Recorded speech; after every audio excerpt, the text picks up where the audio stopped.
जय हिंद दोस्तों। आज हम लोग बात करने वाले हैं त्रिप्लेट पर, जिसके कुछ हम दूसरा नाम पाइथागोरस प्रमेय भी बोलते हैं।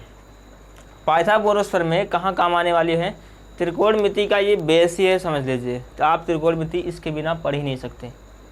तो त्रिकोणमिति जो लोग त्रिकोणमिति यानी हाई स्कूल में जो लोग या इंटर में पढ़ने वाले हैं, उन पाइथागोरस प्रमेय से आपको गुजरना तो पड़ेगा ही। तो आज यहाँ पे समझ लेते हैं है क्या पाइथागोरस प्रमेय, और लोग ट्रिपलेट भी बोलते हैं, और इन सवालों को कैसे बिना पेन चलाए भी किए जा सकते हैं। आज मैं यहाँ डिस्कस करने वाला हूँ, वीडियो अंत तक देखना। चलिए स्टार्ट करते हैं। यहाँ समझिएगा, सबसे पहले हम एक त्रिभुज लेते हैं और वो त्रिभुज का नाम है समकोण त्रिभुज। ये एक समकोण त्रिभुज है। समकोण त्रिभुज की खास बात क्या है कि वो एक डिग्री जो एक कोण होता है वो 90 अंश का होता है। ठीक है। भुजा मान लेते हैं, यहाँ पे लिखा है ए, यहाँ लिखा है बी और यहाँ पे हो गया सी। त्रिभुज में 3 भुजाएं होती हैं, यानी 3 भुजाओं से बंद आकृति को हम त्रिभुज बोलते हैं। इसमें 3 भुजा हैं। ये 3 इसी जो त्रिभुज पे ही ये पाइथागोरस प्रमेय अप्लाई होता है, इस पे काम होता है। जो सबसे बड़ी भुजा होती है त्रिभुज में, आप देखें सबसे बड़ी भुजा कौन सी होगी? सबसे बड़ी भुजा यही होगी। 3 भुजा, एक भुजा ये है, दूसरी ये है और तीसरी ये है। सबसे बड़ी भुजा का नाम देते हैं हम कर्ण। ठीक है ना।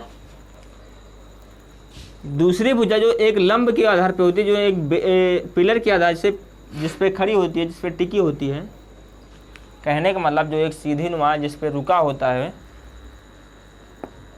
सबसे जो बड़ी भुजा यहाँ पे आपको सीधे में दिखेगी, इसे बोलते हैं हम लंब। और जो सबसे नीचे देखेंगे आप बेस में जो लेटी हुई होगी, उसे हम बोलते हैं आधार। ठीक है। 3 भुजा हो गई।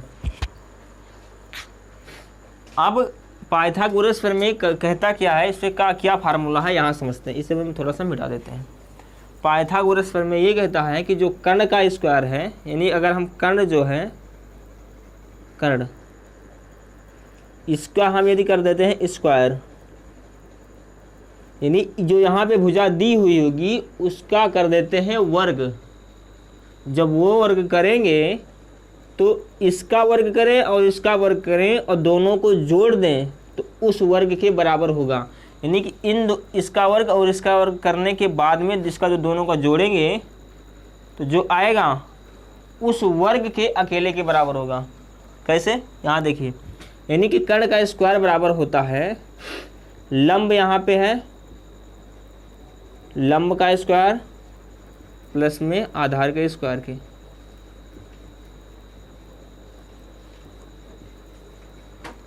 एक मैं मान रखता हूँ, एक वैल्यू लेता हूँ और मैं आपको समझाता हूँ उसमें क्या है। ठीक है। देखिए, मान लेते हैं हमारे पास एक भुजा है, कर्ण वाली भुजा 5 ले लेते हैं, या आधार वाली भुजा लेते हैं 4, और यहाँ लंब वाली भुजा लेते हैं 3। इसे मैं मिटा देता हूँ। लंब वाली भुजा है 3 और आधार वाली भुजा लेते हैं हम 4। तो कर्ण वाली भुजा आपको पता करना है। देखिए, हमें पता है फार्मूला होता है कर्ण का स्क्वायर बराबर, यानी कर्ण तो कुछ दिया ही नहीं है तो हम ऐसे लिख देते हैं सिर्फ कर्ण का स्क्वायर बराबर किसके होता है? लंब के स्क्वायर के। लंब ये है सीध में जो पिलर के समान है, खड़ा है, 3 है, यानी 3 का घात 2 स्क्वायर कर देते हैं, प्लस यहाँ लगाए प्लस। आधार का स्क्वायर 4 लिखा है, 4 का होल स्क्वायर। अब यहाँ पे कर्ण का स्क्वायर तो दिया नहीं था, वो ऐसे लिख देते हैं बराबर 3 का स्क्वायर 3 का 9, 4 का स्क्वायर 4 से 16। अब इन दोनों को जोड़ेंगे तो 16 9 हो गया 25। कर्ण का स्क्वायर बराबर आया 25, कर्ण का स्क्वायर बराबर आ गया 25। तो यहाँ से आपको मिलेगा कर्ण बराबर, जब यहाँ पे स्क्वायर लगा है तो सामने वाली संख्या का रूट हो जाता है, ये आपको पता होनी चाहिए। तो 25 का स्क्वायर क्या होगा? 5। 25 का वर्गमूल क्या होता है? 5। कर्ण बराबर आपके सामने आ गया 5। ठीक है। कहने का मतलब है जो यहाँ पे वैल्यू आएगी कर्ण वाली, ये वैल्यू आएगी आपकी 5। तो हमें ये मोटा मोटा चीज़ ये पता लगा कि जो कर्ण है अगर 5 होगा तो आधार जो है 4 होगा और लंब क्या होगा 3 होगा। ठीक है, जब ये बात समझ में आ गई तो मैं चलता हूँ थोड़ा सा और आपको ये क्वेश्चन आसान करते हैं थोड़ा सा। ठीक है, देखिए ध्यान से। त्रिप्लेट जो है, त्रिप्लेट बनता कैसे, त्रिप्लेट होता क्या है पहले ये समझो। त्रिप्लेट त्रिभुज पे ही काम करता है, पाइथागोरस प्रमेय पे ही काम करता है। त्रिप्लेट में क्या होता है, जैसे मान लेते हैं एक वैल्यू यहाँ पे आधार, यहाँ पे हो गया लंब, यहाँ पे हो गया कर्ण। ठीक है, अगर एक वैल्यू आधार जो है अगर जहाँ पे 4 होगा तो लंब क्या होना चाहिए 3। अभी निकाल लिया हमने, 3 वैल्यू निकाल लिया है। आधार 4 होगा तो लंब क्या होगा 3 और कर्ण क्या होगा 5। ठीक है ना, 3 4 5 हो गया। वैसे भी 3 4 5 का त्रिप्लेट बनता है।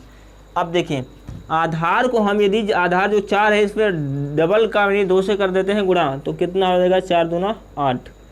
तो इसमें भी तो 2 से गुणा करना पड़ेगा, तो 3 दूना हो गया 6, 5 दूना हो गया 10। तो हम ये कह सकते हैं कि अगर हमारे पास यहाँ पे आधार 8 है और लंब दिया है 6, तो कर्ण क्या होगा भैया, हमेशा बिना पेन चलाए भी कह सकते हैं कि ये होगा 10। ठीक है ना, समझ में आ रहा है। अगर यहाँ 10 ना हो, अगर यहाँ ना दिया हो, आप देखिए मैं आपसे पूछ रहा हूँ, जवाब देना ध्यान से। अगर यहाँ दिया है 10 और यहाँ दिया है 6, तो ये वाली वैल्यू क्या होगी, ये वाली वैल्यू क्या होगी, ये वाली वैल्यू कितना होगी 8 होगी। ठीक है, आ रहा है समझ में। अब देखिए कैसे 8 होगी, क्योंकि हमें पता है कि ये 4 का डबल है और ये 3 का डबल है, ये 5 का डबल है। ठीक है ना, ये 5 का डबल है। 5 को 2 से गुणा किया है इसमें हमने किया है 3 को 2 से गुणा, इसमें किया है 4 को 2 से गुणा। तो हमें ये बात पता लगी, अगर ये बेस 4 होता, ये 3 होता तो ये 5 होता था।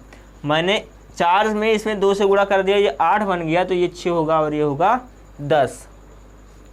आगे समझते हैं। अगर यहाँ पे हम 4 में ही डबल कर दें और 3 से गुणा कर दें तो यह हो गया 12। और इसमें भी करना पड़ेगा आपको, 3 में 4 से गुणा, 1 मिनट, 3 में 3 से गुणा कर रहे हैं तो 4 3 12, 3 त्रिका 9, 5 तिया 15। तो हम ये कह सकते हैं कि अगली वैल्यू यहाँ पे मान लेते हैं हमारे पास आ गई, यहाँ पे आ गई 12, यहाँ पे आ गई 9, तो यहाँ वाली वैल्यू पूछेगा तो क्या हो सकती है। और एक चीज़, आधार लंब में परिवर्तन हो सकता है। ऐसा भी हो सकता है कि जहाँ पे आधार 4 था, लंब 4 दे दिया, आधार 3 दे दिया है। ये तो हमें घबराना नहीं है, क्योंकि बड़ी संख्या कर्ण होती है। बड़ी संख्या का मान यहाँ पे लिखा है आपके सामने। अगर बड़ी संख्या आपको ये मिल रही है कहीं पे, तो इन दोनों में हेरफेर हो सकता है। ठीक है, आगे ये चीज़ समझ में आया तो ये कितना होगा, इसका आंसर बताइएगा। ये 9 है, किसका 4 का नहीं 3 का ट्रिपल किया है, 3 का 3 टाइम्स है, 3 का 9, 4 थे 12, तो इसमें यहाँ पे 5 होता था तो 5 थिया 15, यहाँ ये वैल्यू आपकी 15 हो जाएगी। ठीक है ना, समझ में आ रहा है। ठीक, आगे चलते हैं। अब इसको मैं थोड़ा सा मिटाता हूँ। आपको वहाँ दिख रहा होगा कुछ लिखा हुआ है, और उस जो वहाँ जो लिखा हुआ है आप उसे तो अनजान होंगे कि है क्या। n बराबर सम n/2 स्क्वायर प्लस माइनस या 1 लिखा है, n बराबर विषम, फिर लिखा है n²/2 प्लस माइनस 1। ये है क्या, इसे समझते हैं। देखिए ध्यान से, यदि n का मान, यानी n मतलब संख्या, नंबर, ठीक है ना, संख्या n का मान अगर यहाँ पे सम दिया होगा तो हम फार्मूला लगाएंगे n/2 whole square plus minus 1। ये क्या बात हुई, तो देखिए ध्यान से, अगर यहाँ पे 6 है, ठीक है, अगर यहाँ पे कोई वैल्यू 6 है अब हमें क्या करना है, 6 का ट्रिपलेट बताना है क्या होगा। जैसे मान लेते हैं, चलो पहले विषम देखते हैं फिर सम देखते हैं। सम ऐसे लिखा रहने दो, विषम देखते हैं। n बराबर अगर क्या होगा, विषम होगा। आपको विषम यदि समझ में आ गया तो सम तो आसानी से समझ में आ जाएगा। विषम अगर दिया है तो विषम का फार्मूला भैया होता है n का स्क्वायर बटे में 2 प्लस माइनस 1। ठीक है, कहने का मतलब है अगर n का मान यानी n मतलब नंबर यानी संख्या, अगर यहाँ पे 3 होता, 3 ही वैल्यू होगी। n का मान 3 है तो 3 का कर देते हैं स्क्वायर बटे में 2 प्लस माइनस 1। 3 का स्क्वायर 9 बटे में 2 प्लस माइनस 1। 9 का आधा कितना होता है, 4.5, 4.5। तो हमें क्या करना है, 4.5 में 1 जोड़ना है और 4.5 में 1 माइनस करना है। तो 4.5 में 0.5 जोड़ना है और 0.5 माइनस करना है। 4.5 में 0.5 जोड़ें तो कितना होगा, 5, और घटाते हैं तो 0.5 कितना होगा, 4। तो हमें ये मिली कि हमें जब हमने n बराबर 3 माना था तो दूसरी वैल्यू क्या हो सकती है, 4, और तीसरी वैल्यू क्या हो सकती है, 5। ठीक है,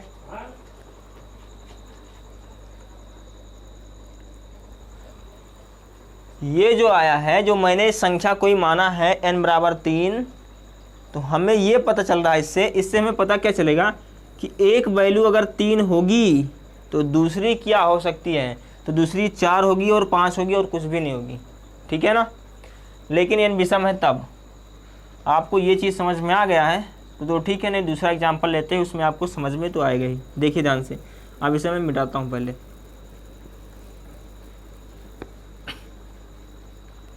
अब की बार मैंने संख्या लिया है n बराबर 5। अच्छा देखिए ध्यान से, ये एक त्रिभुज है, अगर इसमें एक वैल्यू 5 हो गई तो दूसरी और तीसरी क्या होगी, ये पता कर रहे हैं हम इस फार्मूले से।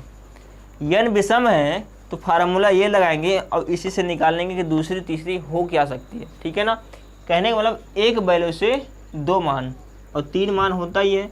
लंब आधार कर्ण, एक वैल्यू दिया होगा तो यहाँ 5 होगा या यहाँ 5 होगा, एक वैल्यू दिया होगा तो हम 2 मान निकालते हैं, फार्मूले से लगाते हैं। ठीक है, देखिए n स्क्वायर, इसका मतलब n का मान 5 है तो 5 का स्क्वायर बटे में कितना, 2 प्लस माइनस 1। ये जो प्लस माइनस 1 लिखा है मैंने आपको यहाँ पे समझाने के लिए लिखा है, एक्चुअली में 0.5 होगा यहाँ पे। तो 5 का स्क्वायर कितना होता है, 25 बटे में 2 प्लस माइनस 1। 25 का आधा कितना होता है, 12.5 दूना 24 एक 25 यानी 12.5 यानी 12.5। तो 12.5 से एक ज़्यादा यानी 12.5 में 0.5 जोड़ेंगे तो अगली वैल्यू 13 होगी और अगली वैल्यू क्या होगी, इसमें 12 होगी। तो हमें ये पता चला अगर एक वैल्यू 5 है तो दूसरी वैल्यू होगी 12, तीसरी वैल्यू होगी 13। ठीक है, यहाँ पे मैं एक बना देता हूँ। पहले तो 3, 4 और 5 का था, दूसरा हमने निकाला कितना, 5, 12 और 13 का। ठीक है ना, आया समझ में। आगे बात करते हैं, तीसरा क्या हो सकता है। अभी तो हम सारी संख्या विषम ले रहे हैं। अब की बार n बराबर हमने लिया है 7 ले लेते। ठीक है, तो फार्मूला ये लगेगा विषम वाला, n square by 2 plus minus 1। तो n स्क्वायर यानी कि 7 का स्क्वायर बटे में 2 प्लस माइनस 1। 7 का स्क्वायर 7 49 बटे में 2। अब 49 का आधा 24.5 होता है क्या, 24 दूना 48 49। ठीक है, यानी कि 24.5। इसमें 0.5 जोड़ेंगे तो कितना होगा, अगली वैल्यू 25 और अगली वैल्यू क्या होगी, 0.5 घटाते हैं तो 24। हम इसमें 0.5 और जोड़ देंगे तो 25 और 0.5 घटा देंगे तो हो जाएगा ये 24। तो यहाँ से हमें मिला कि यदि n बराबर 7 है, एक पाइथागोरस प्रमेय में एक n बराबर अगर यहाँ पे 7 है तो दूसरी वैल्यू 24 होगी और लास्ट वाली वैल्यू यानी सबसे बड़ी वैल्यू होगी 25। देखना जो सबसे बड़ी वैल्यू होती है वो कर्ण होती है। तीनों में जो सबसे ज़्यादा मान होगा वो हमेशा ऊपर ही कर्ण होगा। अब इसमें आप डिफरेंट कुछ भी कर सकते हैं। ठीक है, आधार और लंब आप चेंजिंग कर सकते हैं। आ रहा है समझ में?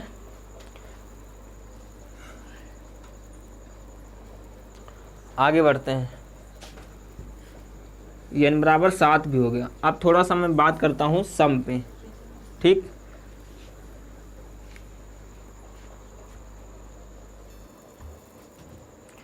चलिए आगे देखते हैं। हमने ये वैल्यू निकाला था, कितना था? 7, 24 और 25। अब हम कुछ सवाल सम पे भी बात कर लेते हैं,